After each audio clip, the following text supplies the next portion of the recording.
तो हमने ये इक्वेशन डिराइव किया था टी मैक्स का in reference books, standard reference books like Bimbhra और अदर।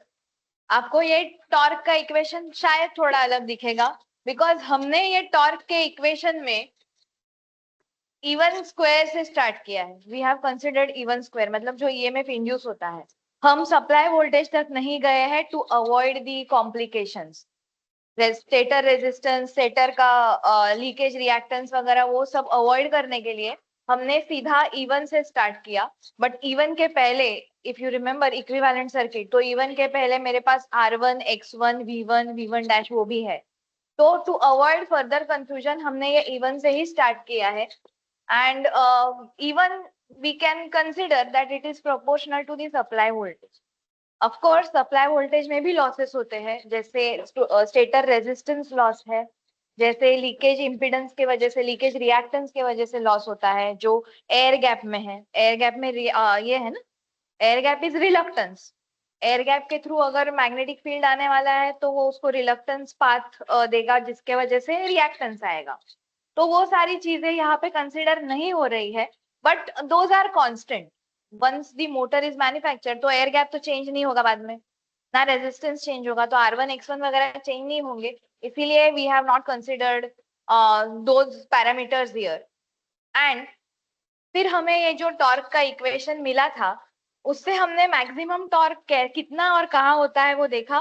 तो हमें पता चला कि जो स्लिप है जहाँ पे मैक्सिमम टॉर्क अकर करता है उसका value is R2/X2। Okay, so it is almost R2 dash by X2 dash because same conversion factor हम इसमें लगा रहे हैं। so it is अल्फा, जो अल्फा हमने इंट्रोड्यूस ऊपर। तो ये अगर हमने टॉर्क के इक्वेशन में डाला तो मुझे मैक्सिमम टॉर्क KT/2 मिलता है। ठीक है, that is the amount of maximum torque. तो हमें टॉर्क स्पीड कैरेक्टरिस्टिक जो प्लॉट करनी है उस पे मुझे ये एक पॉइंट मिला, S max T is equal to alpha and T max is equal to KT/2। ये एक पॉइंट हमें टॉर्क स्पीड कैरेक्टरिस्टिक पे मिला। उसके बाद हमें और भी पॉइंट चाहिए because we want to plot the characteristic. तो हमारे पास ऑलरेडी दो सिचुएशंस है, एक जो स्टैंड स्टिल पे आता है जहां पे slip is equal to 1 and speed is 0, and एक जो सिचुएशन है जो almost 0, slip is equal to 0, मतलब हमारा जो स्पीड है रोटर का it is almost equal to synchronous speed ns।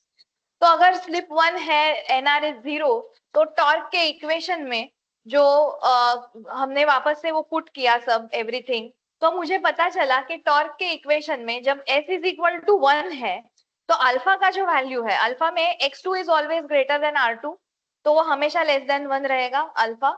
And alpha square will be more less than 1, जो एग्जांपल दिया था 0.2, और 0.2 का स्क्वायर, 0.2 का स्क्वायर इज 0.04, तो it is almost it is much lesser than 1। इसीलिए alpha square is much lesser than s square because s is 1, s square is 1।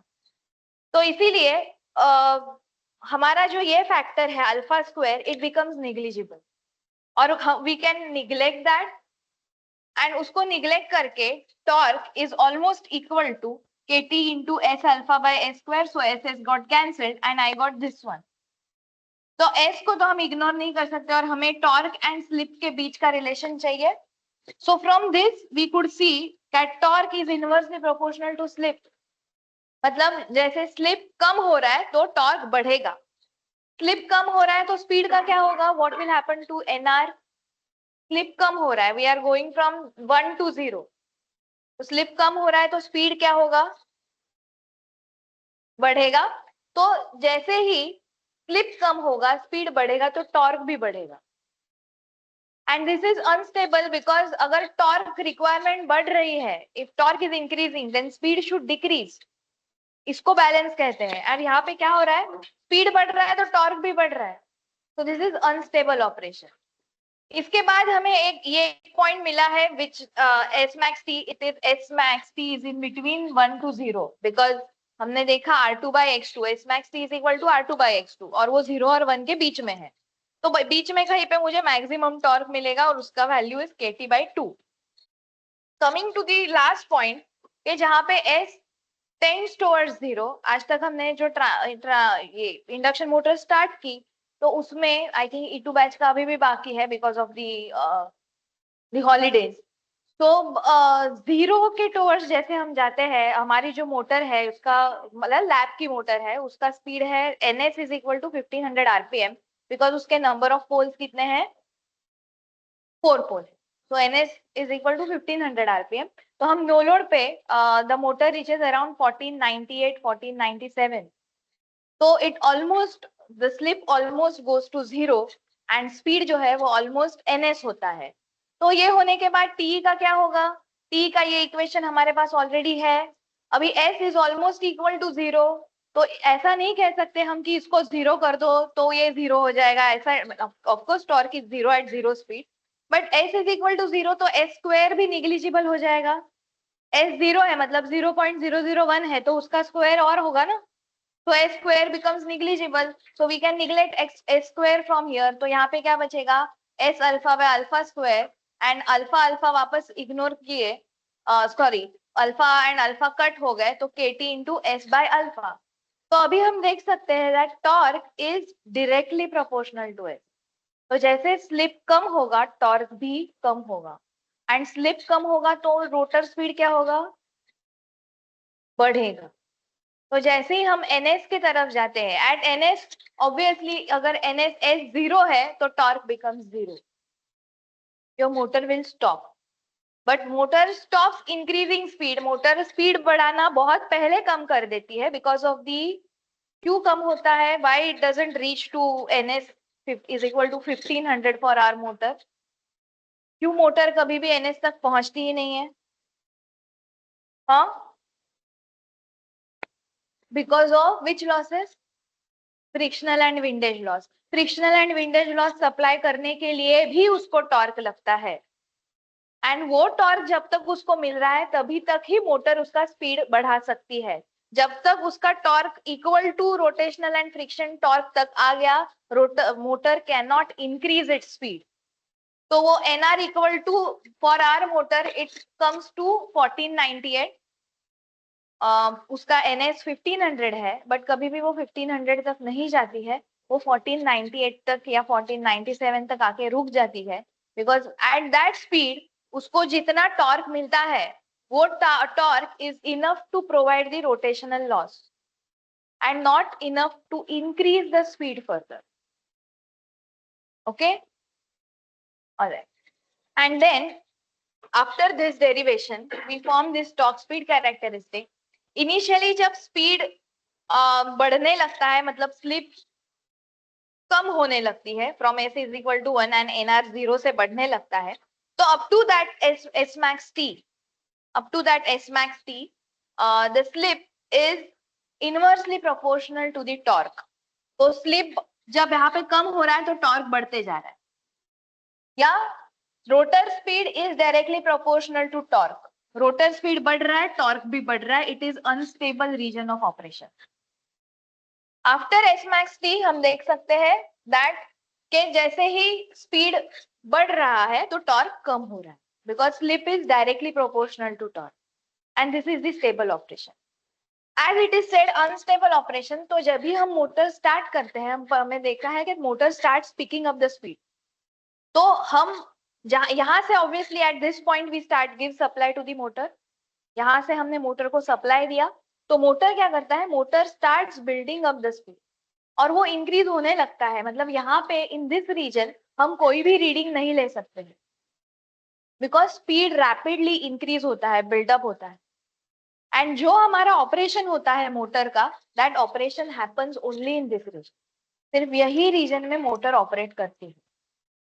एक और बात जो हमें यहाँ पे नोटिस करनी चाहिए कि एट 0, ये कर्व 0 पे है क्या, ये जब NR 0 है तभी ये कर्व 0 पे है क्या, नहीं, it has got the finite value. मतलब at rotor speed standstill 0 पे अगर मैंने सप्लाई दिया तो मुझे टॉर्क मिल रहा है which is called as starting torque. And ये कोई भी मोटर, जैसे हमने लास्ट टाइम भी मैंने एग्जांपल दिया था कि बोट में बैठते हैं तो एक वो जर्क देते हैं, तो that jerk is nothing but that starting torque. तो स्टार्टिंग टॉर्क जो मोटर में नहीं है वो मोटर अपने आप स्टार्ट नहीं हो सकती। तो बाकी के जो मोटर्स है जैसे कि डीसी मोटर है, even synchronous motor, they are not self starting, but induction motor is self starting. जो हमने वो छोटी मोटर देखी थी उसको हमने डायरेक्टली सप्लाई दिया एंड वो चालू हो गई, उसके लिए कोई भी स्टार्टर की जरूरत पड़ी क्या? नहीं। Okay, of course we had different types of starters and उसका रीजन क्या है वही आज हम देखने वाले हैं। So next topic after this torque speed characteristic is the starter. तो यू मे थिंक कि अभी मैंने जस्ट बोला कि इसको स्टार्टर नहीं चाहिए and now I am starting with starter.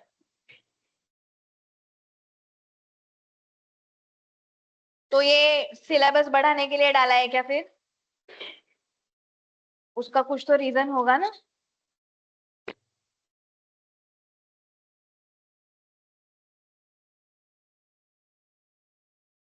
So even match ने जो डेमो देखा मोटर स्टार्टिंग का, उसमें हमने दो स्टार्टिंग मेथड से मोटर को स्टार्ट किया था। एक मेथड में हमने डीओएल स्टार्टर, वो डब्बा जो था वो यूज किया था, एंड एक मेथड उसमें हमने ऑटो ट्रांसफॉर्मर से वेरिएबल सप्लाई ग्रेजुअली उसको इंक्रीज किया था।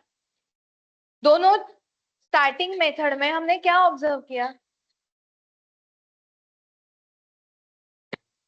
दोनों सेम स्टार्ट हुए, in both the starting methods motor same start हो गई,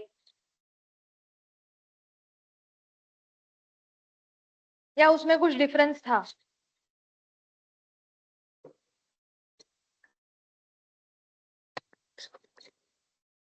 कुछ ऑब्जर्व करने के लिए बोला था आप लोग को। What did you observe? हाँ, initial current, starting current.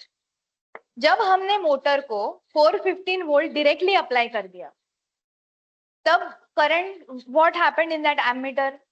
Ammeter में क्या ऑब्जर्व किया आपने? उसका starting current, stable starting current कितना था या स्टेबल नो लोड करंट कितना था? 0.8 अराउंड, राइट? वो स्टेबल हुआ 0.8 पे। बट जब भी हमने उसको डायरेक्टली सप्लाई दिया तो पहले करंट कितने तक गया? 1.6। सो लिटरली दैट वो एमीटर का जो पॉइंटर था वो 1.6 तक आगे, then it came back again to 0.8। Whereas अगर हमने ऑटो ट्रांसफॉर्मर से स्टार्ट किया तो क्या हुआ? करंट ग्रेजुअली बढ़ा, वो कभी भी 1.6 तक 0.8 के आगे नहीं गया, वो ग्रेजुअली बढ़ा and then it got stabilize at 0.8। अभी ये छोटी मोटर है, कितने एचपी की मोटर थी वो? 0.5 एचपी की मोटर थी वो। अगर सोचो ये मोटर 10 एचपी या 50 एचपी की है और अगर हमने उसको डायरेक्टली सप्लाई दे दिया, स्टार्टिंग टॉर्क डेवलप होगा because it is self starting. But वो स्टार्टिंग टॉर्क डेवलप करने के लिए वो जो करंट लेगा, it is almost 5 to 7 times of its rated current. मतलब उसका रेटेड करंट, अभी ये मोटर का रेटेड करंट कुछ 1.08 है, तो 50 एचपी का रेटेड करंट कितना रहेगा? It will be in amperes obviously. Suppose वो 50 एम्पियर्स है और अगर हमने उसको डायरेक्टली सप्लाई दे दिया 415 या जो भी उसका रेटेड वोल्टेज है, तो it will take around 5 to 7 times. मतलब कितना हुआ? 50 का 5 times 250 to 350 ampere that motor will take from the supply, because उसको वो स्टार्टिंग टॉर्क डेवलप करना है। Is it good condition? छोटे मोटर्स के लिए अभी 0.8 का 1.6 हुआ, that is okay. Your switch gear मतलब क्या? आपका जो ट्रिपर वगैरह है जो करंट को सेंस करता है या ओवरलोड रिले है, वो उतने टाइम तक सस्टेन करेगा बिकॉज वो फ्रैक्शन ऑफ सेकेंड के लिए आया था वो करंट। बट अगर आपके 50 एम्पियर के जगह 250 एम्पियर, 350 एम्पियर करंट आने लगा, तो आपका जो स्विच गियर है जिसको बोला गया है कि अगर करंट 100 एम्पियर के ऊपर जाता है, 50 actually overload condition is 50 into उसका 50% अप 75 एम्पियर तक, अगर 75 एम्पियर तक करंट जाता है, उसके ऊपर जाता है तो ट्रिप करना है। या फिर अगर करंट 200 एम्पियर के ऊपर जाता है, मतलब there is some abnormal condition, कहीं पे शॉर्ट सर्किट हुआ है तो ट्रिप करना है। तो क्या वो सस्टेन करेगा? It will trip. वो अपना काम करेगा, स्विच गियर है वो, स्टूडेंट्स थोड़ी है, वो अपना काम बराबर करते हैं। अगर ऐसे नहीं करते तो अभी लैब में इतने एक्सपेरिमेंट्स हुए, पूरी लैब जल जाती। बट हमने कुछ गलत किया तो वहां पे ट्रिप करता है वो प्रोटेक्शन सिस्टम, बिकॉज वो अपना काम ठीक से करते हैं, ढंग से करते हैं। ओके, तो अगर ये इतनी बड़ी मोटर है और इतनी बड़ी मोटर का स्टार्टिंग करंट हमें लिमिट करना है, मोटर को स्टार्ट तो करना है, बट प्रोवाइडेड कि उसका जो स्टार्टिंग करंट है वो इतना 5 to 7 टाइम्स नहीं जाना चाहिए। That is why we require starter. अभी जो उस दिन हमने किया डीओएल स्टार्टर्स के साथ, वो भी एक स्टार्टिंग मेथड है, but it is applicable for the smaller Motors.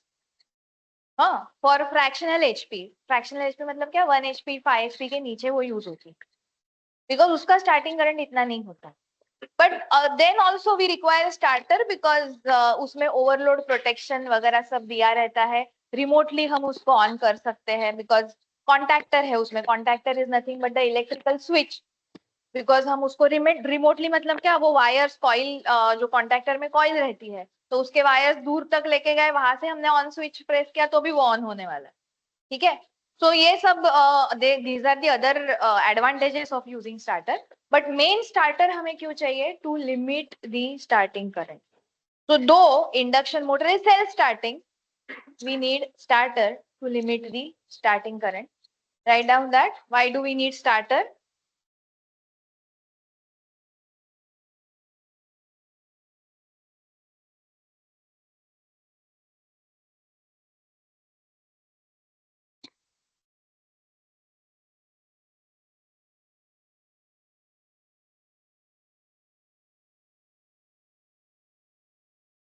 To limit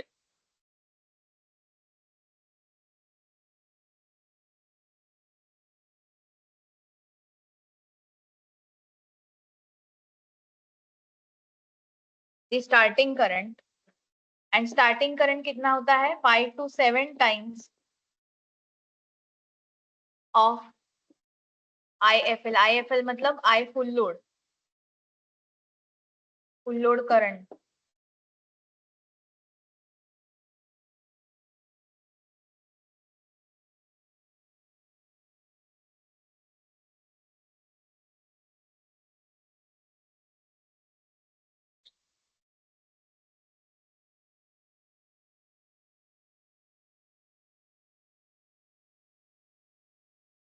अभी हमें पता है that the torque equation TE, it is equal to PG upon what? हाँ, PG upon omega S, very good, PG upon omega S, और उसको हम ऐसे भी लिखते हैं 3 into I2 square into R2 divided by S upon omega S.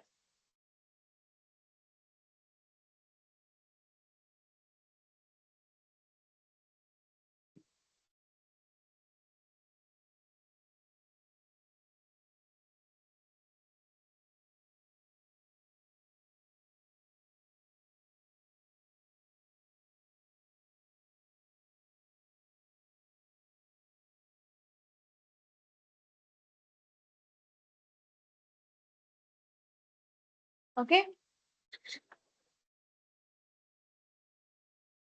so we need this equation. आगे जाके हमें कंपेयर करना है the various methods, इसीलिए हमें इक्वेशन चाहिए.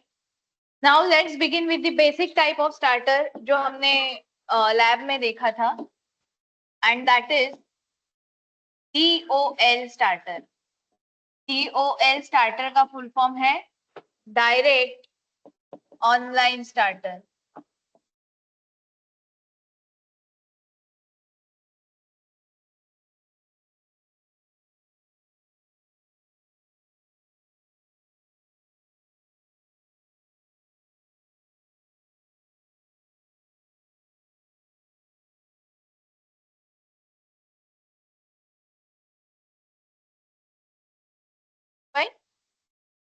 सो वी विल डेवलप दिस, मतलब ये एक के बाद एक हम क्या क्या रिक्वायरमेंट है उसके हिसाब से हम ये सर्किट को डेवलप करेंगे, because this is very important part. हमारे पास जो ज्यादा साइजेस की मोटर है, बड़ी बड़ी मोटर्स जिनको डीओएल स्टार्टर नहीं एप्लीकेबल है, उससे कई ज्यादा हमारे पास छोटी मोटर्स है जिनको डीओएल स्टार्टर एप्लीकेबल है। एग्रीकल्चर में या फिर जो पंप्स होते हैं वहां पे वहां पे हमें डीओएल स्टार्टर की जरूरत पड़ती है। एंड उसका जो वायरिंग है, because in switch boards also if you provide DOL starter, तो उसका वायरिंग समझना काफी जरूरी है। तो इसीलिए I am taking it step by step. तो सबसे पहले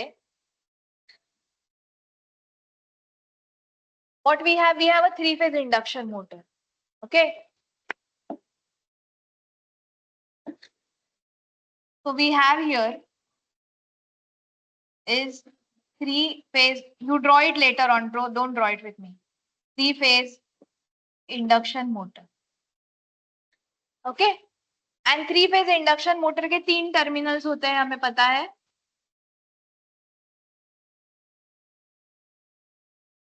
RYB, right? I'll draw it with color R, Y and B. R, Y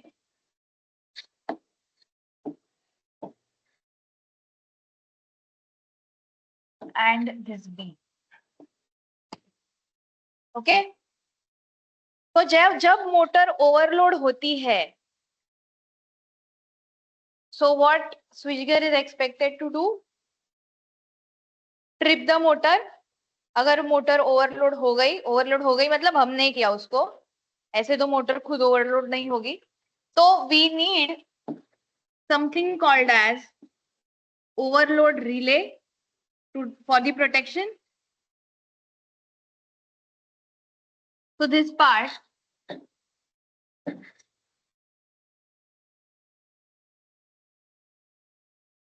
is overload relay.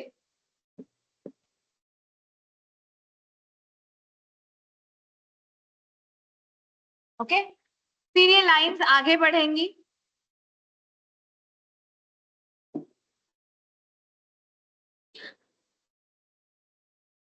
Right. अभी आगे इसके जो हम आगे आ रहे हैं तब हमें वहां पे कुछ देना चाहिए जो मोटर को ऑन करेगा, राइट। पहले सबसे पहला काम क्या है, हमें मोटर को स्विच ऑन करना, करेक्ट।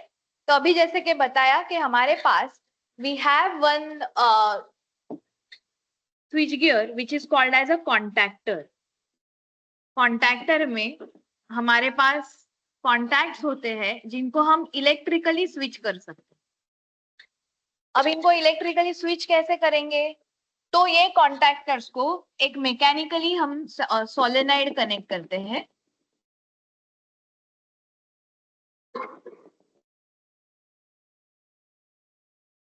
एंड ये सोलेनाइड को एक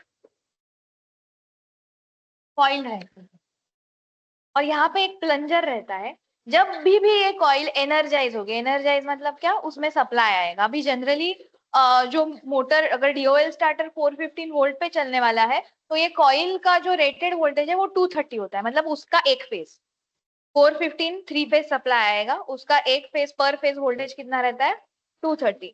तो ये जो कॉइल है वो 230 वोल्ट रेटेड सप्लाई पे चलती है। जब उसको 230 वोल्ट दिया जाएगा तब ये कॉइल एनर्जाइज होगी, ये वो प्लंजर को अट्रैक्ट करेगी। प्लंजर को अट्रैक्ट करने के बाद ये जो सोलेनाइड है वो पूरा अट्रैक्ट होगा, जिसके वजह से ये कॉन्टैक्ट यहाँ पे आएगा, ये यहाँ पे, ये यहाँ पे, तो your circuit will be on. ये कॉन्टैक्टर का काम है।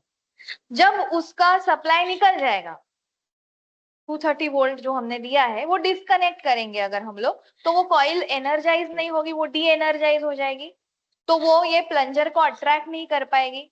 ये मैग्नेटिक सर्किट ही है, ये प्लंजर को अट्रैक्ट नहीं कर पाएगी, तो वो प्लंजर को छोड़ देगी एंड स्प्रिंग टेंशन के वजह से ये कॉन्टैक्ट्स वापस ओरिजिनल पोजीशन पे आ जाएंगे, तो circuit will be disconnected. Contactor का वर्किंग पता चला। दीज कॉन्टैक्ट्स, ये कॉन्टैक्ट्स को NO कॉन्टैक्ट कहते हैं, जिसको हम कहते हैं normally open. They are normally open, मतलब हमने हमने अगर कुछ भी सप्लाई नहीं दिया है तो they will be open, that is their normal condition. जब भी हम उसको एनर्जाइज करेंगे, ये अट्रैक्ट होगा, then they will close. There are two types of contact, दो कॉन्टैक्ट्स होते हैं, normally open and normally close. कभी भी ऐसा मत कहना कि जब हमने सप्लाई दिया तो NO become NC, very wrong. NO close होंगे, normally open contact will close, correct. तो जब भी हम उसको सप्लाई देंगे तो एनओ विल क्लोज, जब भी सप्लाई निकल जाएगा तो एनओ विल ओपन, करेक्ट। यहां तक ओके है? Should we go ahead? Okay. So यहाँ पे ऑब्वियसली हमारे ये आरवाईबी सप्लाई यहाँ से चालू होंगे।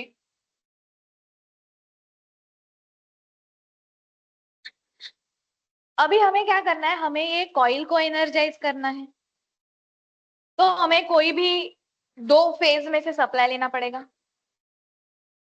करेक्ट।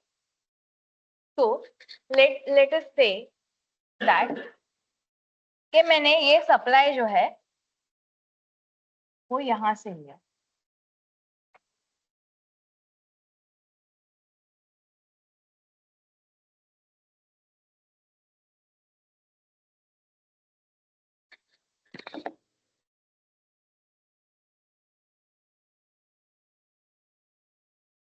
एंड दिस सप्लाई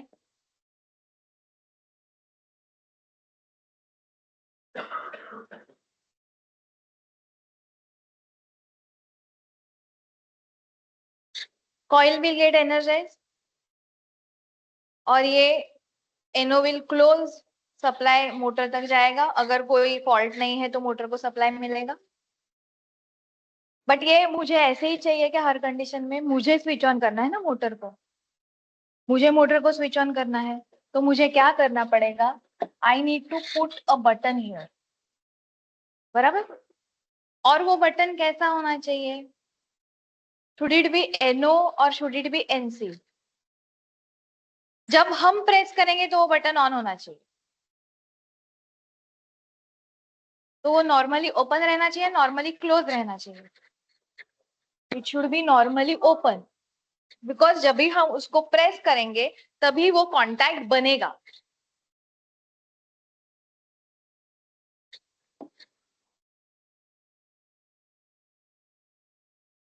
तो I am showing it like this is N O, okay. ये पुश बटन है, ये जो एरो दिखाया है उसका मतलब हम वो बटन को पुश करेंगे तब ये कॉन्टैक्ट बनेगा, ओके। ये एक स्टेज हो गई ऑफ स्विचिंग ऑन, ये हमने इस तरह से ये मोटर को स्विच ऑन किया।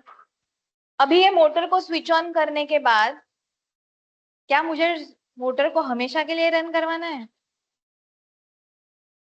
तो मुझे क्या करना है, जब भी जरूरत नहीं है तो मोटर को ऑफ भी करना है। अभी इस अरेंजमेंट में क्या हम उसको स्विच ऑफ कर सकते हैं? Can we switch it of?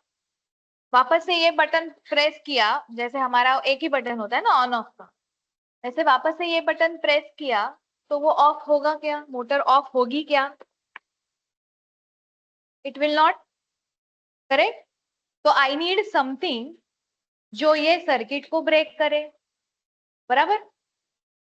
तो ऐसा कौन सा अभी मुझे कॉन्टैक्ट डालना पड़ेगा कि जो सर्किट को ब्रेक कर सकता है? एनसी, बराबर, which is normally close, because normal condition में जब भी मुझे ये ऑन करना है तो सर्किट बनना चाहिए, एंड जब भी मुझे सर्किट मोटर बंद करनी है तो वो प्रेस करने के बाद सर्किट ओपन होना चाहिए। तो नॉर्मली जब ये प्रेस हो रहा है तो normally it should be close, but जब भी मुझे जरूरत नहीं है मैं वो पुश बटन को ऑन पुश करूंगी तभी वो सर्किट डिस्कनेक्ट होना चाहिए, मतलब that time it should open. So I need one more contact which will, and जरूरी नहीं है आप ये कोई भी सीक्वेंस में बता सकते हैं। This is that NC contact जो पुश करने के बाद ओपन होगा,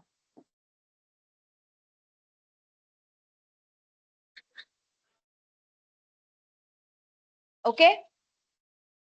तो हमने अभी पहले स्विच ऑन का अरेंजमेंट किया, स्विच ऑफ का अरेंजमेंट किया। अभी भी कुछ बाकी है क्या? Is something still missing?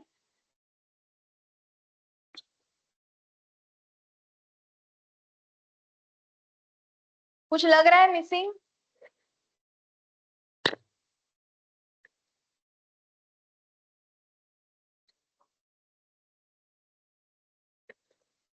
जब हम इसको प्रेस करेंगे मोटर ऑन होगी, बट ऐसा है कि हम उधर खड़े रहने वाले हैं प्रेस करके बटन।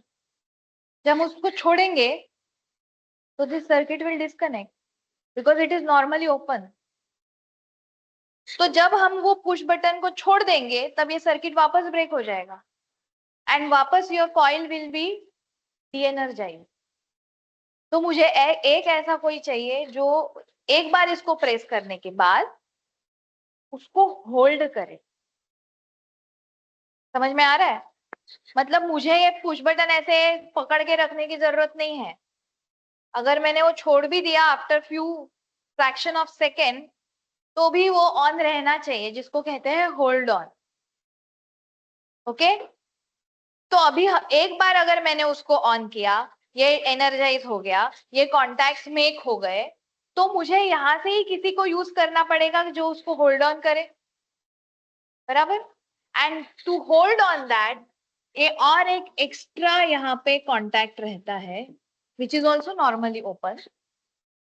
अब ये कॉन्टैक्ट क्या करेगा कि ये कॉन्टैक्ट जो है वो हमने जब इसको एनर्जाइज किया थ्रू दिस, ठीक है, तो ये सारे ऑन हो गए।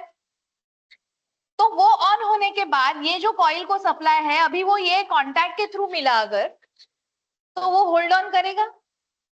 आई रिपीट, एक बार हमने उसको एनर्जाइज किया थ्रू दिस, फिर ये सारे ऑन हो गए एंड अगर ये कॉइल को सप्लाई यहां से ना मिलते हुए यहीं से कहीं से मिला थ्रू दिस कॉन्टैक्ट, अगर उसको मिला जो ऑलरेडी ऑन हो गया है, तो वो coil will continue to energise and continue to energise मतलब continue to hold this contacts in close condition. उसको सप्लाई भी उधर से ही मिलेगा। सो वो करने के लिए हम क्या करते हैं, हम यहां से ये सप्लाई लेते हैं from this phase and we connect it to the coil. This will be connected to the coil.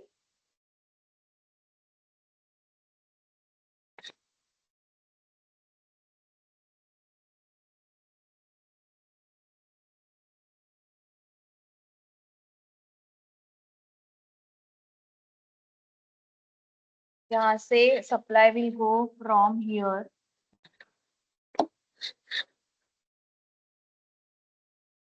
Now let's trace the circuit. अगर मैंने बराबर कनेक्ट किया है तो जैसे ये ऑन होगा तो ये कंप्लीट होगा, यहाँ से ये यहाँ के थ्रू वापस आ जाएगा, इधर ही आ गया ये। नहीं, मुझे वो दूसरे सर्किट में चाहिए, तो I need to connect it to this part of the coil.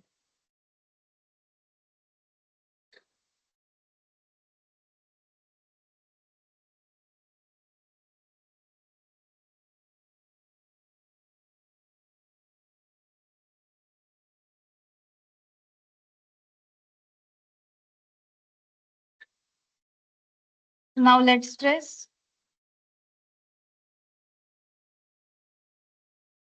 Coil को नहीं मिला अभी।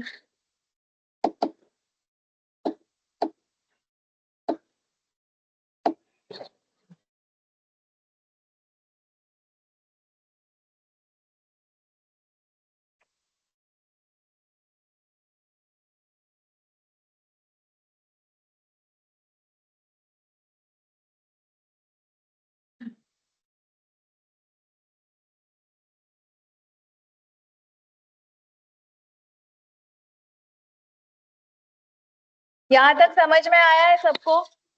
तो ये थोड़ा पोजीशन ऊपर नीचे हो गया। आई रीड्रॉ दिस।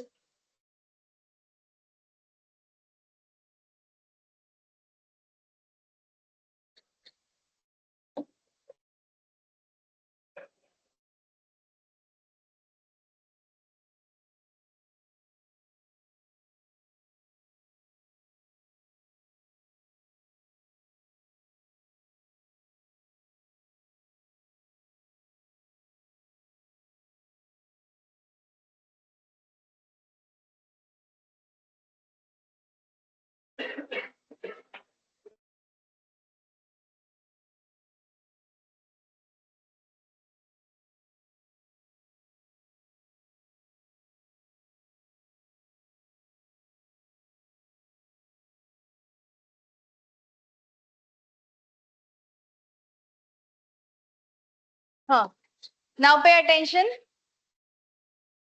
एनओ का ये सर्किट था पहले से, एनओ एंड एनसी का ये सर्किट हमने बनाया था पहले से, करेक्ट। अभी हमने ये फोर्थ कांटेक्ट लगा दिया है, जब ये ऑन होगा तभी सप्लाई, यहां से देखो ये वोल्टेज से हमने स्टार्ट किया यहाँ के through, from this through this NC, through this NC it will go to this coil and again from here to here. Okay, so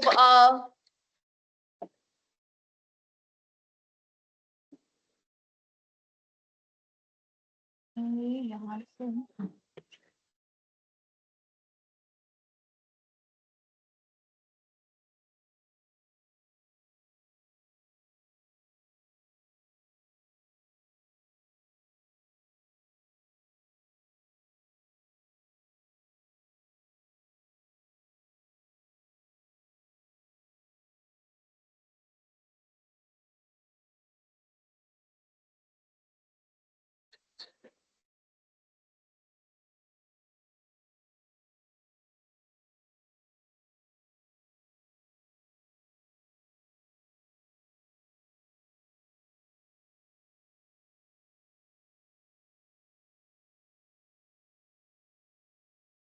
fine. अभी आप देख सकते हैं कि बी से निकला through this contact from this NC to coil and back to the supply. Okay, so this is how the circuit is. Hold on का थोड़ा क्रिटिकल है, I know.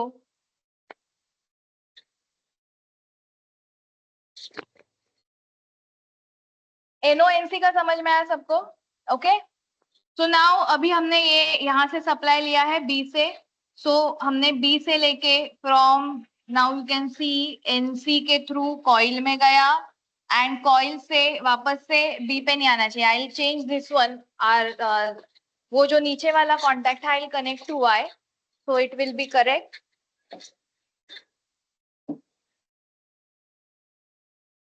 Okay, so now you can see Y through this contact, then through this NC coil and B.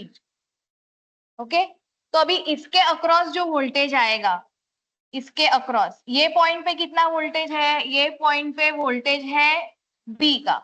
So this voltage, I am showing this voltage,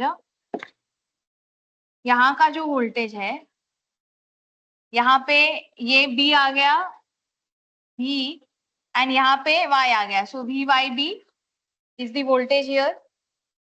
Concentrate on this. Okay, तो यहाँ पे ये जो terminal है इस पे कौन सा वोल्टेज है, इस पे ये वोल्टेज है बी फेज का, and on this now we have connected Y, so V Y B. And जो ये एनओ है, एनओ के अक्रॉस भी क्या वोल्टेज है, एनओ के अक्रॉस ये वाई को कनेक्टेड है एंड ये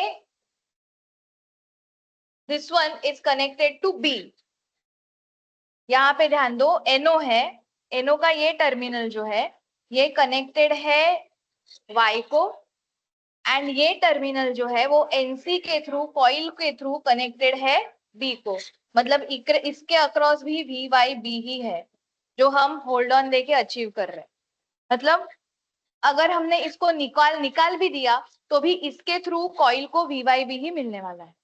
okay, this is what we are going to achieve by giving the hold on. तो NO is for switching on, NC is for switching off, and this fourth contact is for holding. Okay, contactor में भी there are holding voltages, वो next semester आएगा शायद आपको। But contactor का अभी के लिए, कॉन्टैक्टर का काम क्या है कि उसको electrically switch on and switch off हम कर सकते हैं। इलेक्ट्रिकली क्यों? बिकॉज ये एनर्जाइज हो गई तो कॉन्टैक्टर ऑन हो जाएगा, ये डी एनर्जाइज हो गई तो कॉन्टैक्टर ऑफ हो जाएगा। Is that clear? So this is the circuit diagram of DOL. You can write, you may not have the colors, so write RYB here. Okay. NO का full form लिखती हूँ।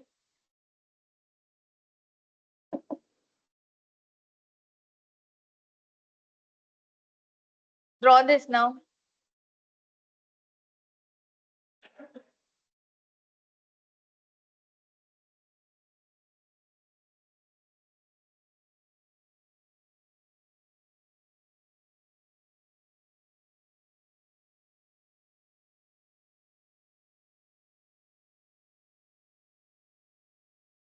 Meeting करते हैं। किसका meeting? हाँ जी।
एक और चीज यहाँ पे ऑब्जर्व करने जैसी है कि एनओ के जो दो कॉन्टैक्ट है, पे अटेंशन हियर, एनओ के जो दो कॉन्टैक्ट आ रहे हैं वो सप्लाई साइड से आ रहे हैं।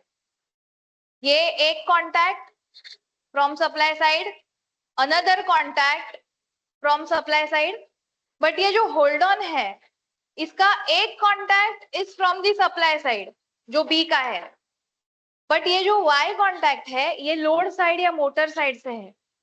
तो जब भी आपका सर्किट ये एनसी के वजह से या ओवरलोड के वजह से जब ट्रिप हो जाएगा तब वापस ये जो होल्ड ऑन है वो एनर्जाइज नहीं हो जाएगा जब तक हम उसको ऑन नहीं करते। Are you getting it?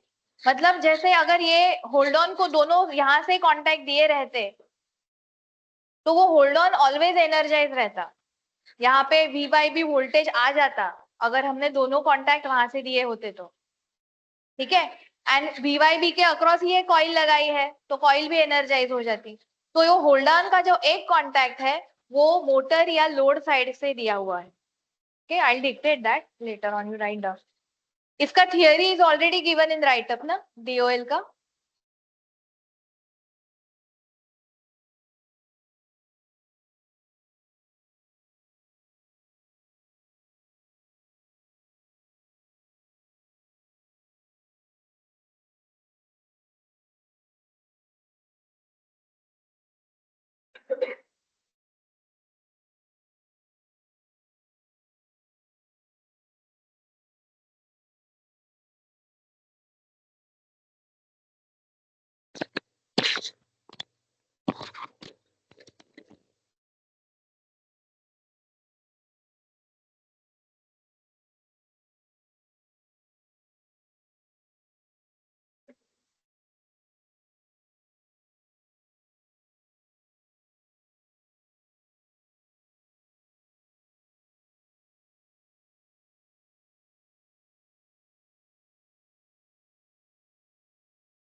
अरे नाम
ओके, सो इसका वर्किंग क्लियर है डीओएल स्टार्टर का।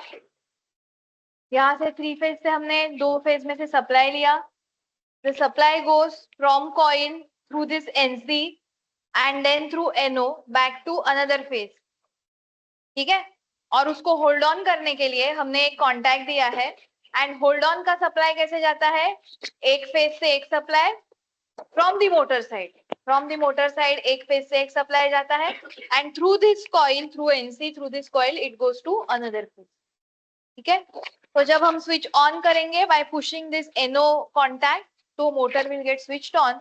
एंड बिकॉज ऑफ ये छोड़ भी दिया हमने, तो ये होल्ड ऑन जो है, होल्ड ऑन के थ्रू कॉइल का सप्लाई कंटिन्यू होगा। जब हम ये एनसी पुश करेंगे तब कॉइल का supply even through this fourth contact वो ब्रेक हो जाएगा एंड कॉइल डी एनर्जाइज होगी एंड ये जो एनओ है वो नॉर्मल अपने ओपन कंडीशन पे चले जाएंगे। Is that clear? तो ये जो पार्ट है इसमें, this complete part is contactor along with this coil.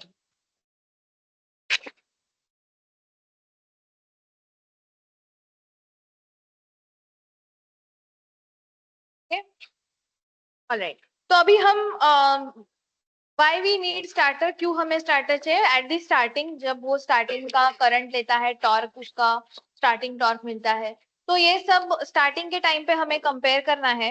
And अगर हमने डीओएल स्टार्टर डायरेक्टली अगर उसको ऑन कर दिया तो कितना स्टार्टिंग टॉर्क मिलेगा एंड वो कितना करंट लेगा, that we are now going to compare. तो टॉर्क का इक्वेशन ऊपर का लिखा है, तुम लोगों ने ऑलरेडी लिखा है ना टॉर्क का equation, okay.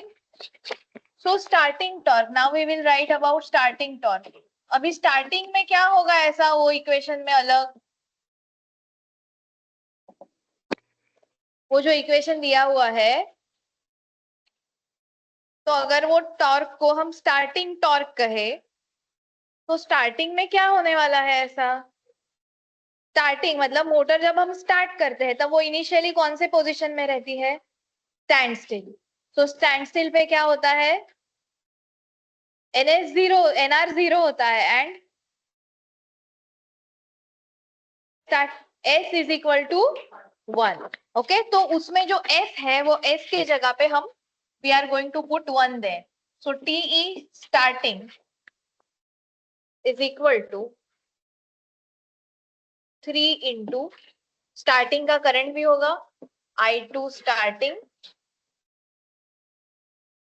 Square into R2 divided by omega s and slip is equal to 1. So I am not writing that 1 since s is equal to 1.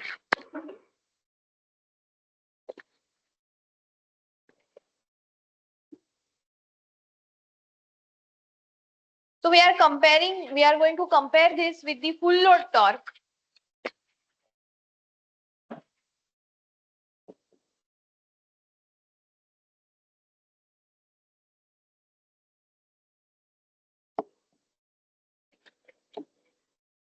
TE full load.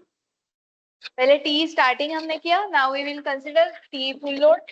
तो अगेन 3 वैसा ही रहेगा। अभी current क्या बनेगा, I2 full load का current square into R2 divide by omega s, and s will be slip at full load.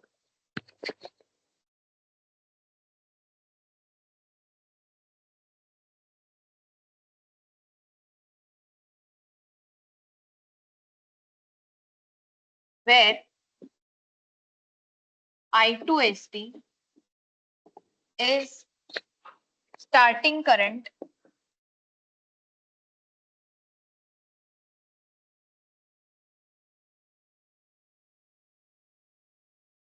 referred to rotor side,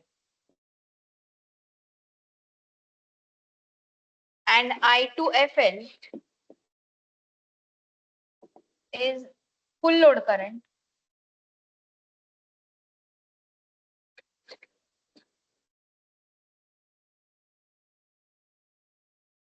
referred to rotor side.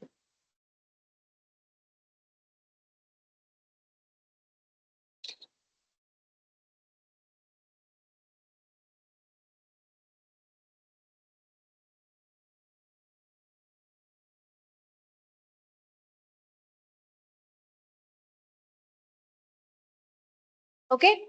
Now I am interested in finding out the ratio of T starting divided by T full load.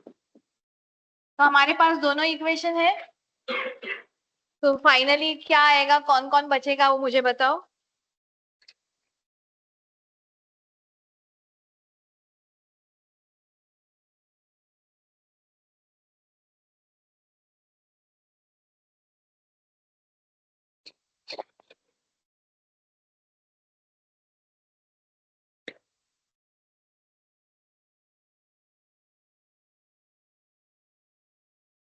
Finally हमें क्या मिलेगा Nehanshu? T starting divide by T full load. दो equation है हमारे पास. तो उसमें से कौन कौन बचेगा? बिकॉज काफी चीजें कॉमन भी है, वो निकल जाएंगी.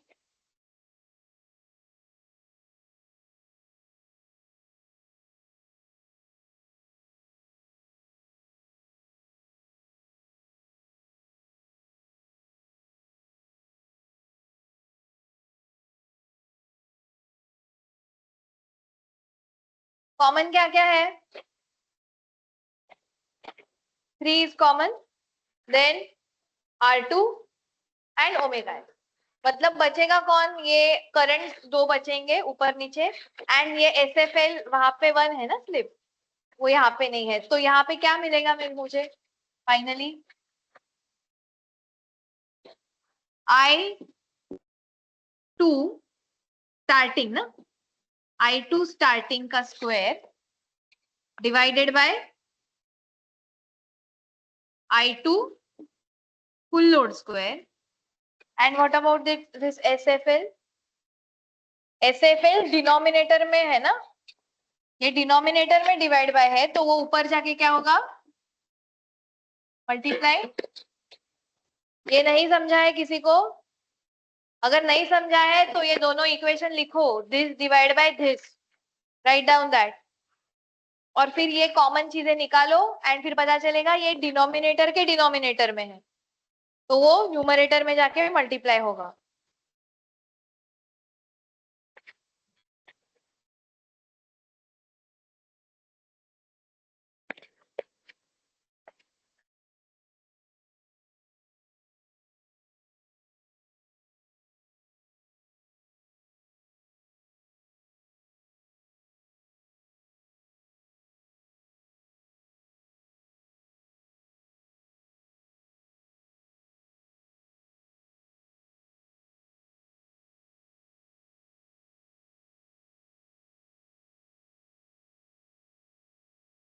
ओके,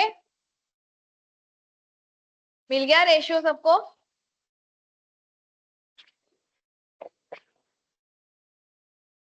नाउ ये जो दोनों करंट है, they are both referred to rotor side. मतलब इनको अगर रिफर टू स्टेटर साइड करना है और स्टेटर का करंट लेना है, तो मुझे सेम ट्रांसफॉर्मेशन रेशियो से मल्टीप्लाई करना पड़ेगा.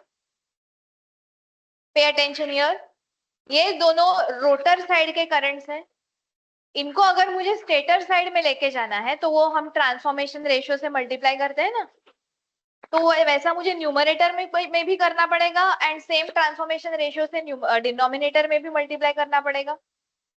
So even if I multiply, that ratio will get cancelled and this ratio will be equal to IST square divided by I full load square. और ये दोनों जो करंट है ये स्टेटर साइड के करंट. दिस इज रेशियो ना, ये ratio है दोनों का, तो रोटर साइड में जो रेशियो है वही स्टेटर साइड में भी होगा.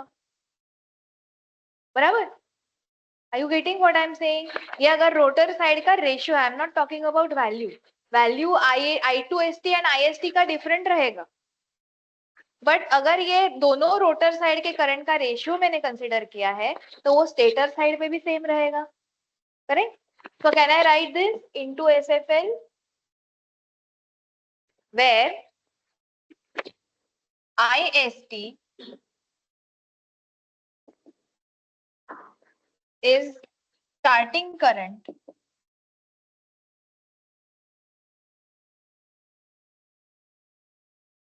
referred to stator side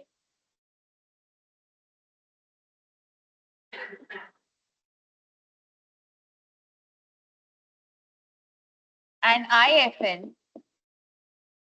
is full load current referred to stator side.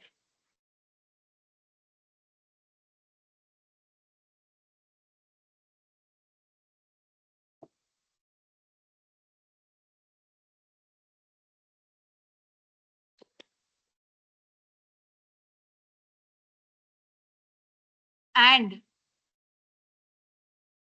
I2ST divided by I2FL is equal to I starting I divided by IFL. Since ratio of current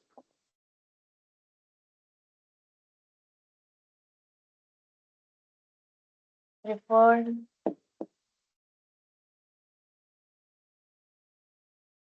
both sides is same.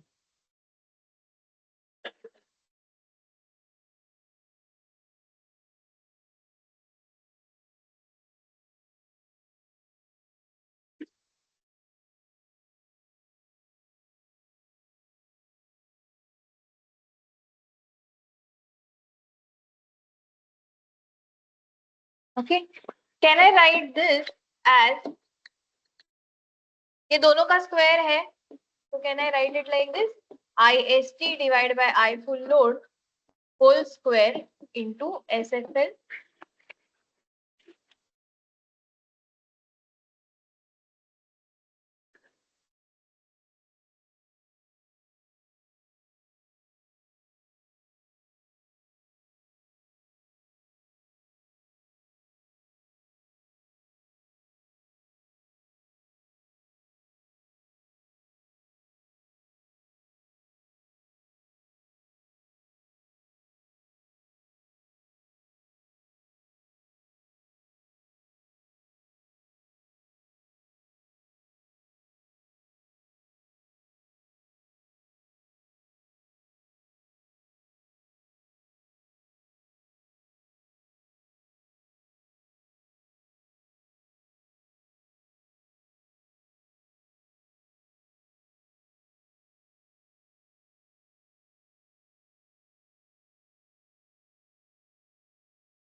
Okay done. Alright. Now हमने दो तीन test के बारे में discuss किया था. In case of induction motor one is no load and another is the block rotor. बराबर. तो ब्लॉक रोटर में हम क्या करते हैं, हम रोटर को एक्चुअली ब्लॉक करते हैं and then we try to flow, मतलब हम वोल्टेज इंक्रीज करके हम उसमें से फुल लोड करंट पास करते हैं, जैसे हमने शॉर्ट सर्किट टेस्ट में किया था ऑन ट्रांसफॉर्मर.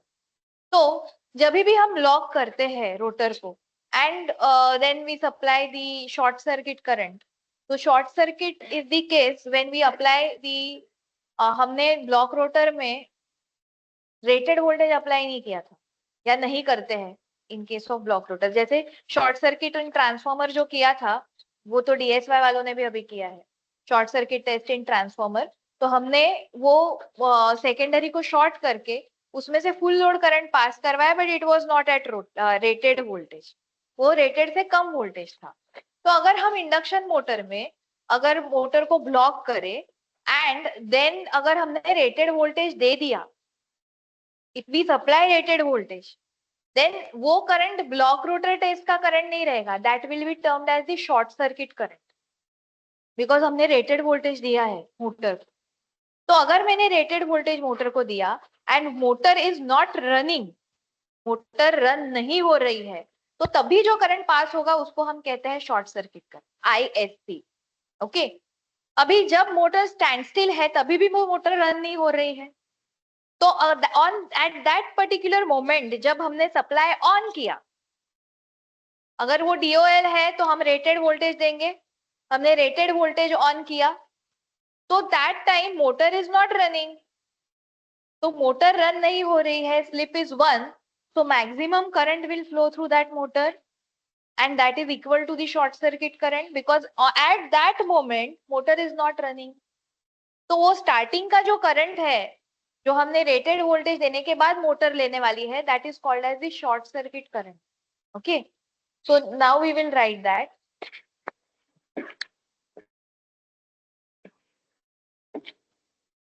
अगर हमने V1 voltage, V1 is the कौन सा वोल्टेज है, स्टेटर साइड का voltage, V1 is the phase voltage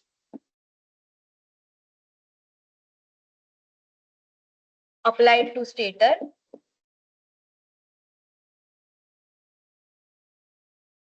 and हमने एक total Z1 is the equivalent impedance, effective not equivalent, effective impedance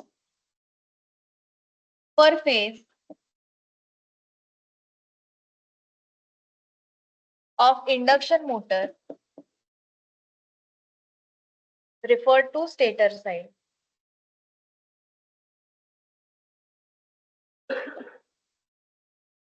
और ये देने के बाद V1 अप्लाई करने के बाद the current which is flowing it is called as ISC, short circuit current। अभी ये short circuit at the moment of stand still भी होता है क्योंकि at the moment of stand still motor is not running, तो short circuit और stand still current, stand still current पर phase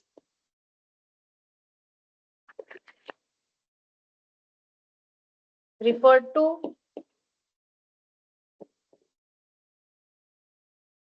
stator side, but when V1 is applied, अगर हमने कम voltage दिया तो ऑब्वियसली कम करंट फ्लो होगा, that will not be termed as short circuit.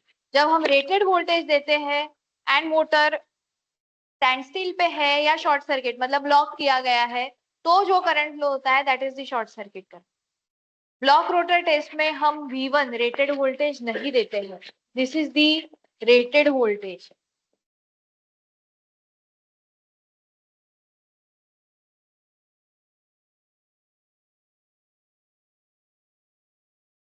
So obviously ISC will be equal to what? Current का क्या formula होता है, वोल्टेज अपॉन इम्पीडेंस। तो वोल्टेज कितना है V1 and impedance is Z1, ये पर फेज करंट है।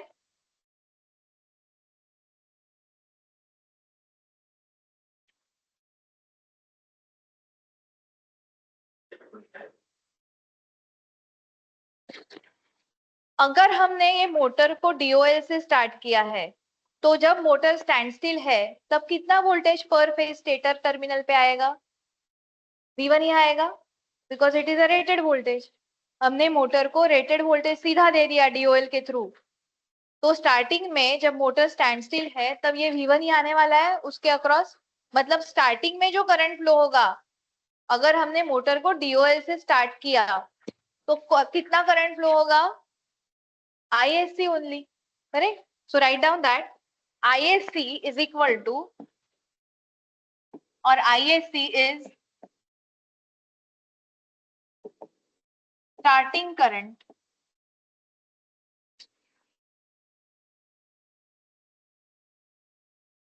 of motor when started with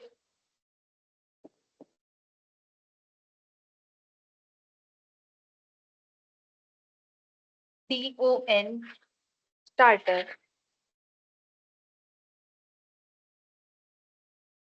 Q, since rated voltage V1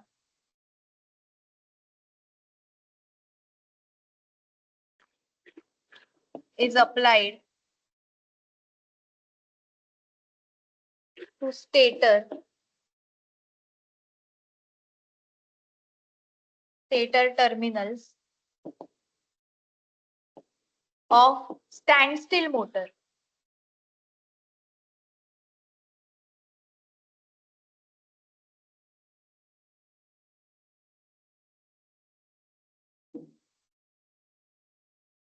Stator terminal of standstill motor.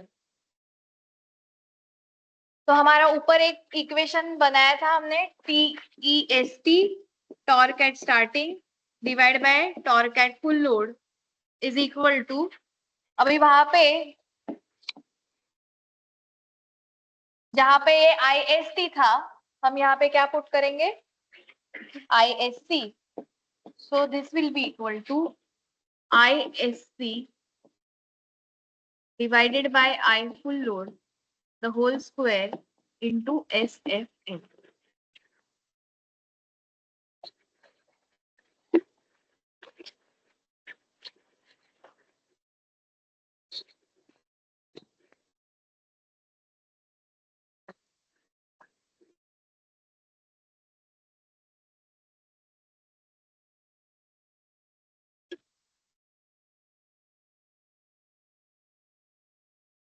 तो फॉर मोमेंट उसमें से शॉर्ट सर्किट करंट फ्लो होता है जब हम मोटर को रेटेड वोल्टेज पे डायरेक्टली स्टार्ट करते हैं, and therefore this kind of method is only useful for motors up to 5 HP, not more than that.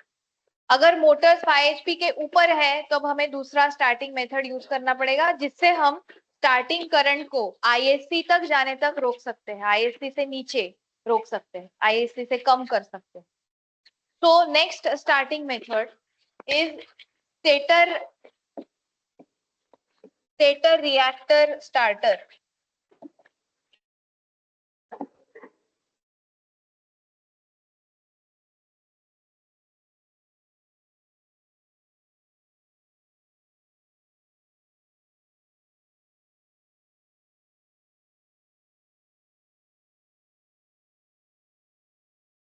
So you must have seen that rheostat तो सबने देखा है लैब में, बराबर, जिससे हम क्या करते हैं,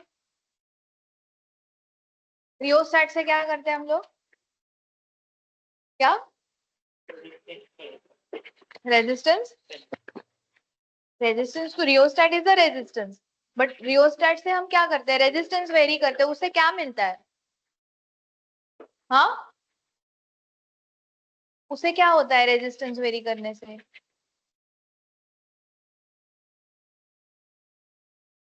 रेजिस्टेंस वेरी करने से क्या होता है,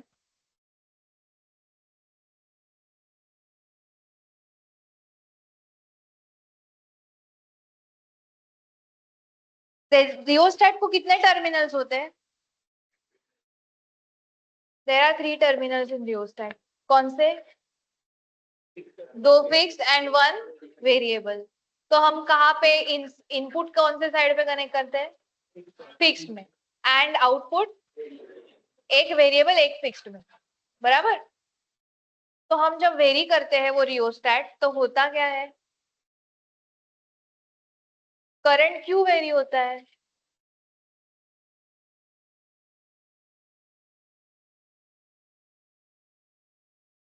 मैक्सिमम कौन से साइड होता है, वो वेरिएबल के साइड होता है या दूसरे के साइड होता है? मैक्सिमम मिनिमम पोजीशन रहती है ना रियोस्टेट की, कि maximum resistance and minimum resistance.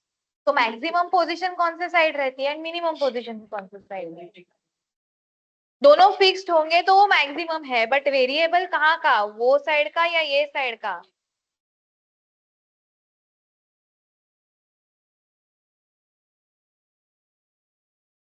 दो नीचे वाले फिक्स्ड होते हैं बराबर, और एक वेरिएबल हम ऊपर वाला कनेक्ट करते हैं, करेक्ट?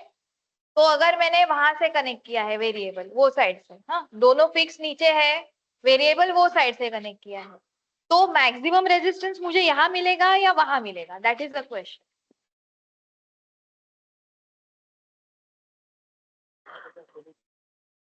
इनपुट तो दोनों साइड है ना,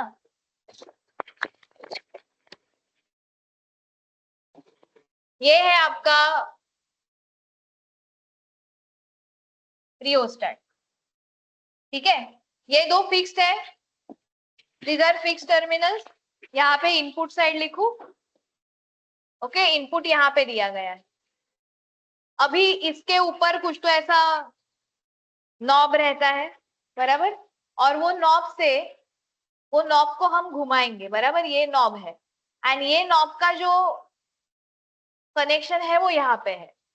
तो अभी हम क्या करते हैं, वेरिएबल के लिए आउटपुट जो है वो हम इसके अक्रॉस लेते हैं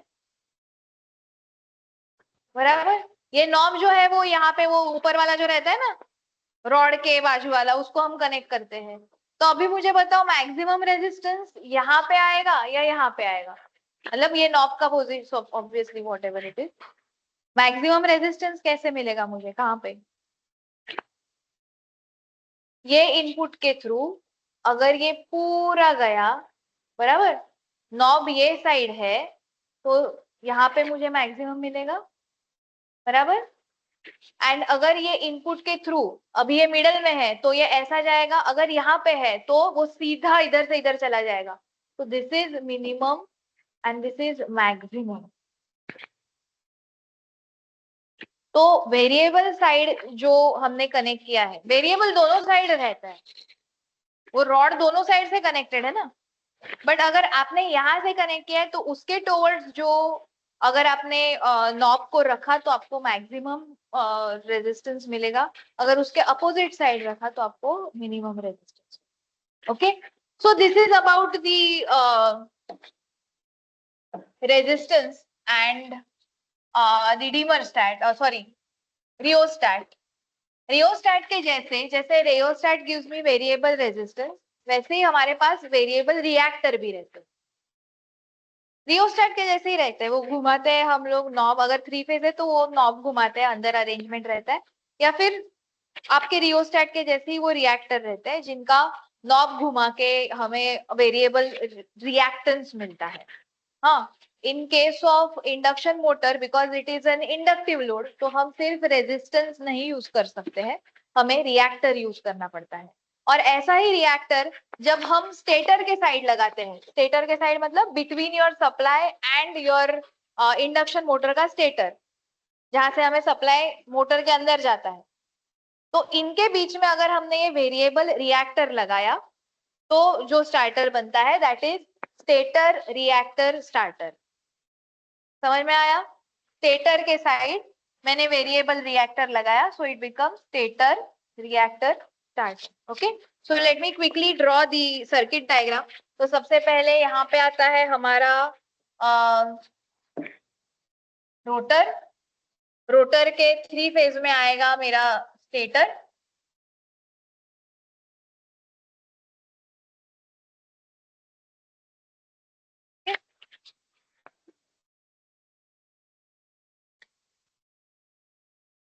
यहाँ से स्टार्ट होगा रिएक्टर,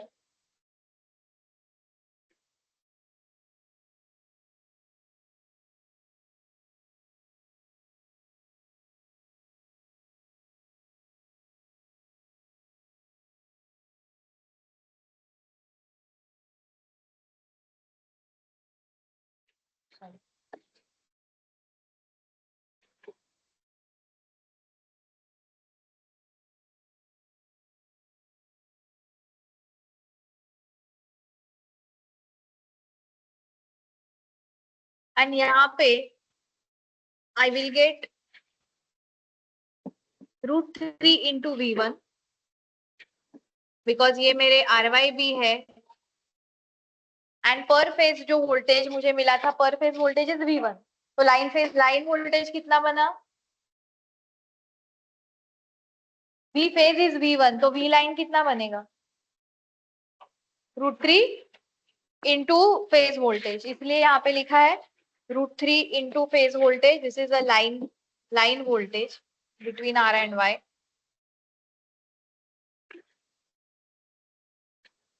ये जो वोल्टेज है available between the star point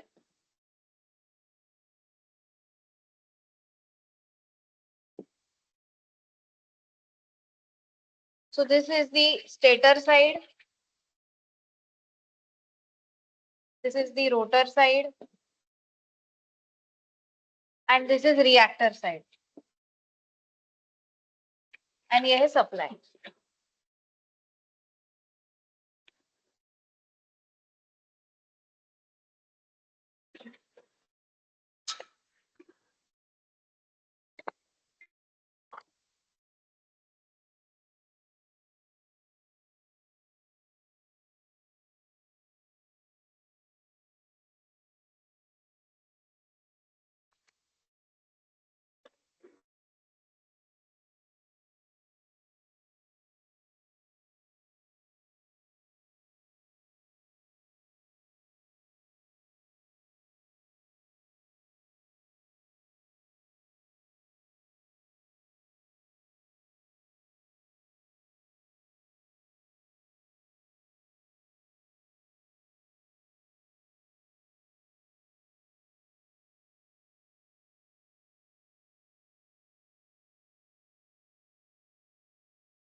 done.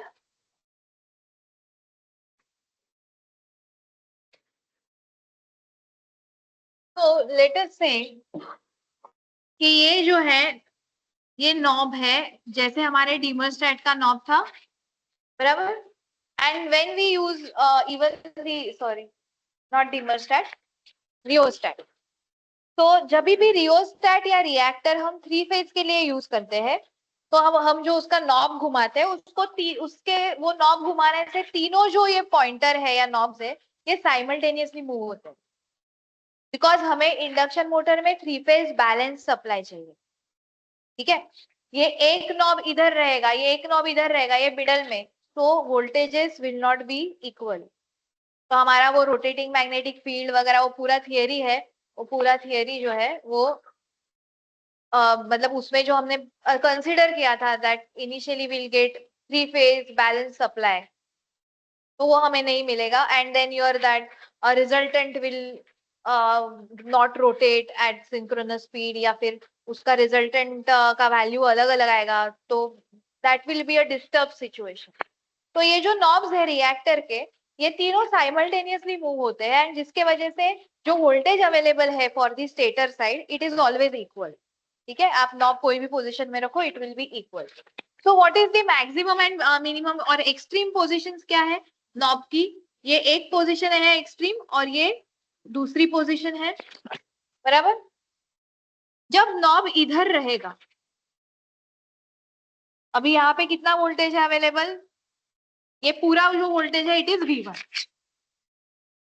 Y V1? Because ये फेज वोल्टेज है आपका, एक terminal, line terminal and neutral, इसके बीच में V1 है, ये लाइन वोल्टेज है √3V1। तो ये V1 अगर इसके अक्रॉस अवेलेबल है, अगर ये नॉब ये पोजीशन पे है, ओके, ऑन दिस पोजीशन, तब कितना वोल्टेज स्टेटर वाइंडिंग के लिए अवेलेबल है? Are you getting what I am saying? ये पूरा वोल्टेज V1 है, ये नॉब अगर मैंने ये साइड रखा, तो ये स्टेटर वाइंडिंग के अक्रॉस कितना वोल्टेज आएगा? V1, बराबर। यहाँ पे अगर मैंने नॉब रखा तो ये पूरा बाईपास कर देगा ये रिएक्टर को, और V1 यहाँ पे आ जाएगा। अगर ये नॉब मैंने ये साइड रखा,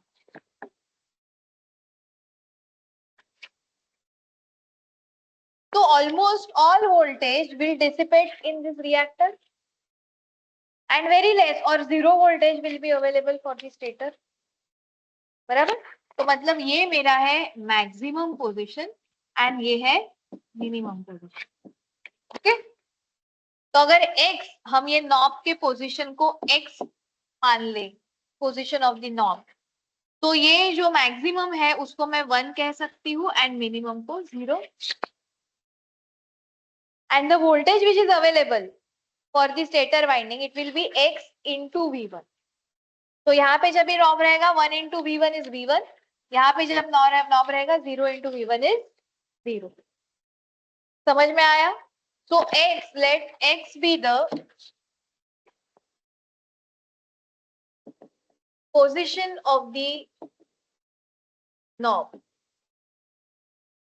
इसीलिए वो रियोस्टेट का इतना डेमो दिया। तो x be the position of the knob, so therefore voltage per phase available for stator winding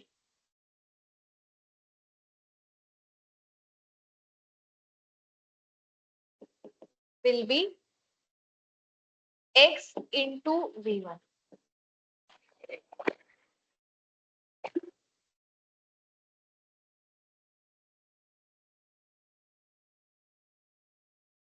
Any doubt up to this point?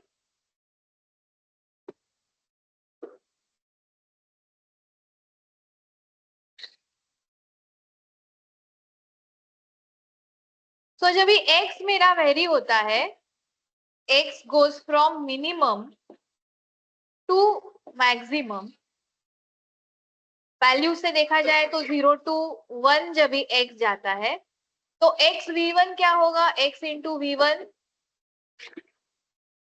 यहाँ पे एक्स V1 कितना होगा, 0, 0 इंटू V1, एंड यहाँ पे वो कितना होगा, V1.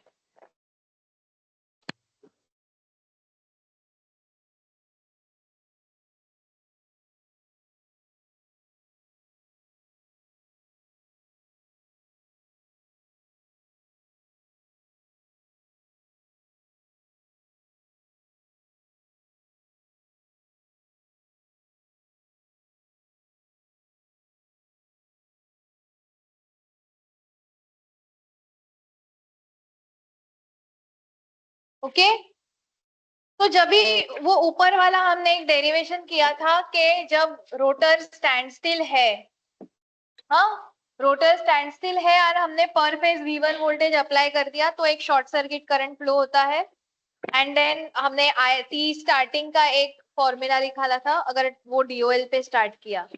अभी अगर motor is still at stand still, but अगर मैंने वो स्टेटर रिएक्टर यूज किया स्टार्टर, तो क्या मुझे V1 सीधा मिल जाएगा स्टार्टिंग पे? I repeat the question. यहाँ पे मैंने DOL पे जब मोटर को स्टार्ट किया या पूरा डायरेक्टली फुल V1 अप्लाई कर दिया, तभी ISC is equal to V1 by Z1 था. अगर अभी मैंने स्टेटर रिएक्टर स्टार्टर यूज किया तो भी ये इतना ही रहेगा.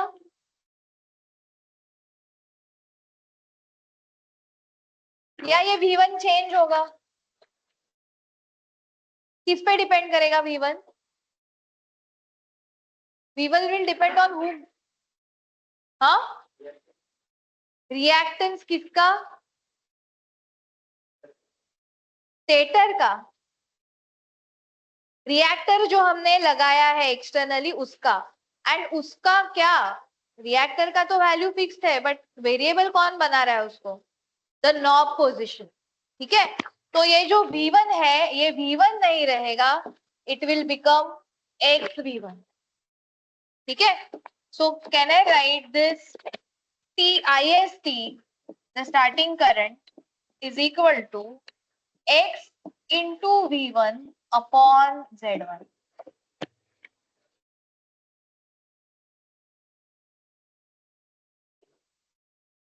So this I can write x into V1 upon Z1, and V1 upon Z1 is that short circuit current ISC.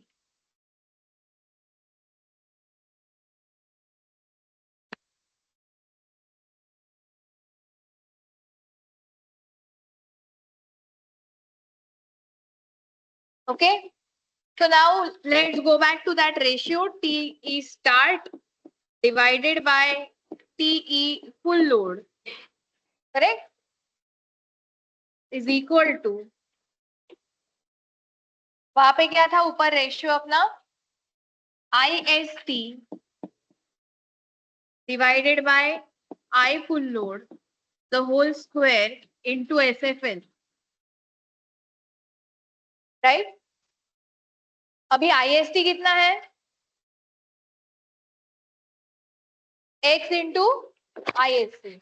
So this will be x into ISC divided by I full load the whole square into SFL, which is equal to x square into ISC by I full load the whole square into SFL.